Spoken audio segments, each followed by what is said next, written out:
Quality और consistent performance के लिए सिर्फ सिल्वर पंप्स एंड मोटर्स, नाम याद रखना। પહેલાં તો સ્ટોક સ્પેસિફિક તમારા રેકમેન્ડેશન્સ જાણી લઈએ, પછી આગળ આપણે સ્ટોક સ્પેસિફિક બીજી ચર્ચા કરીએ. વેલ, સ્ટોક સ્પેસિફિક રિકમેન્ડેશનમાં સૌથી પહેલા જે સ્ટોક પર અત્યારે ફોકસ કરી રહ્યો છું એ છે અત્યારે ડિવિઝ લેબ.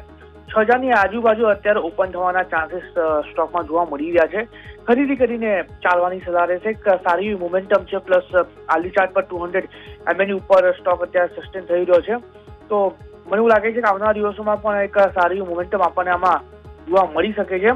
સો ડિવિઝ લેબ ખરીદારી કરીને ચાલવાની સલાહ છે. 5890ના SL ની સાથે અત્યારે 5990 પાસે કાઉન્ટર ઓપન થઈ રહ્યો છે. 5890નો એક SL મેન્ટેન કરીને ચાલીશું. ટાર્ગેટની વાત કરીએ તો 6070નો પહેલો ટાર્ગેટ રહેશે, અને એ જો બ્રેક કરે તો ઉપરમાં આપણને 6200 સુધીના પણ ટાર્ગેટ જોવા મળી શકે છે.